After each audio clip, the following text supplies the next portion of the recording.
ریاض صاحب، اب بات اصل میں یہ ہے کہ ہر معاملہ میں نا لوگ افراد تفرید کا شکار ہو جاتے ہیں۔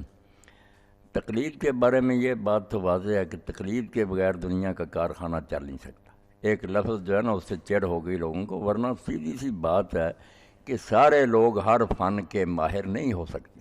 اگر یہ کہا جائے کہ سارے لوگ عالم بنیں، سارے ڈاکٹر بنیں، سارے وکیل، نہیں ممکن ہی، تقسیم کار ہے۔ اللہ تعالیٰ نے یہ جہان بنایا ہی اس طرح ہے کہ کام سارے یہاں لوگوں کے ہوتے ہیں، مگر ہوتے اس طرح کہ کوئی کام کسی کے ہاتھ سے ہوتا ہے۔ کیونکہ علاج کے لیے ہم ڈاکٹر کفایت اللہ صاحب کے پاس جاتے ہیں، اب وہاں بحث شروع کریں کہ ڈاکٹر صاحب پہلے ہمیں قائل کریں کہ یہ علاج ہے اس بیماری کو، کہیں بھائی MBBS میں داخلہ لے لو، اگر یہ بحثیں کرنی میں آپ کو سمجھاتا رہوں یا علاج کروں۔ تو اسی طرح جیسے ہر شعبہ میں ہم ماہر فن پر اعتماد کرتے ہیں، دین کا معاملہ بھی یہ کھیل تو نہیں بن سکتا کہ ہم ان پڑھ اور پڑھے کو اجازت دے دیں کہ جاؤ فیصلے کرو اللہ رسول کیا کہتے ہیں۔ نہیں، اس کے لیے بہت علوم کی ضرورت ہے، تقوی کی ضرورت ہے، بہت اچھی طرح سوچ بچار کی ضرورت ہے۔ یہ ہر آدمی نہیں کر سکتا، جن کی عمریں گزر جاتی ہیں وہ بھی بیچارے نہیں قابل ہوتے کہ کسی معاملے میں آخری بات کہیں۔ تو اس لیے یہ تو ٹھیک ہے کہ دین میں بھی ہم کہیں گے کہ کسی عالم پر اعتماد کرو یار، جس کو تم اچھا سمجھتے ہو کہ متقی ہے، اس کے پاس یار اندازہ ہی ہوتا نا۔ طب میں بھی یہ ہے کہ کیا پتہ لوگوں کو کہ یہ ڈاکٹر قابل ہے، یہ سوچتے ہیں کہ شہرت اس کی کیسی ہے، مریض شفا یاب۔ اسی طرح کسی عالم کو جس کو بھی قابل اعتماد سمجھ کے اس کے پیچھے چلے۔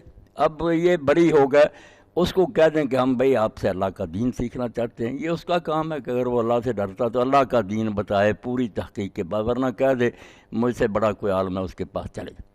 تو اس حد تک تو تقلید جو ہے نا، جیسے مولانا مودودی صاحب رحمۃ اللہ نے بڑی صاحب بات کہی کہ عوام کے لیے تو تقلید لازم ہے۔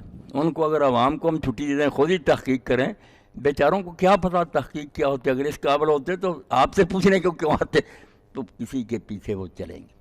برائی صرف یہ ہوئی کہ علماء جو تھے نا، صحیح معنوں میں علماء، وہ بھی یہ جاننے کے باوجود نا کہ واقعی اس میں ہمارا موقف کمزور ہے، امام صاحب کو یہ بات نہیں ملی، پھر بھی ضد کرتے ہیں کہ ہم امام کو نہیں چھوڑیں گے، یہ بھی دوسری طرف نکل گیا۔ اس کو مولانا نے کہا کہ جو واقعی تحقیق کر سکتے ہیں وہ عالم اگر تقلید کریں تو یہ شرک سے کم نہیں ہے۔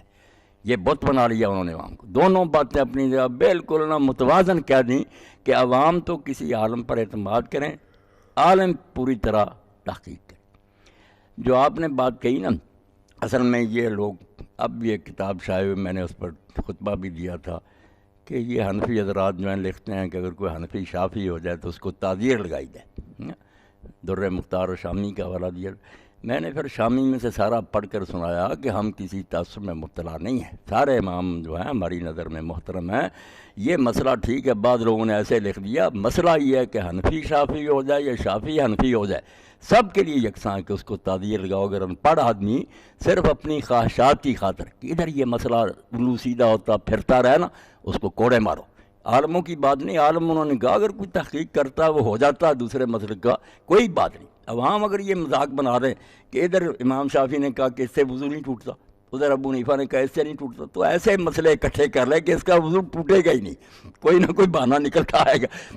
ان کو کہا کہ انہوں نے کھول کر کہہ دیا کہ یہ بعض کتابوں میں صرف لکھا حنفی شافعی ہو جائے، نہیں، ہم کہتے ہیں شافعی حنفی ہو جائے یا حنفی شافعی ہو جائے، کوئی بھی اگر ایسا مذاق دین کا بنائے تو سزا کے لائق ہے۔ باقی علماء جو ہیں اور جو الفاظ انہوں نے آخر میں کہا کہ ہم اللہ تعالیٰ سے پناہ مانگتے ہیں کہ ہم عصبیت میں مبتلا اور اماموں کی ہم طرفداری کریں، وہ سارے ہمارے بزرگ ہیں رحمۃ اللہ۔ اس لیے یہ بھی بات ذہن میں رکھیں کہ ایسا کوئی مسئلہ نہیں۔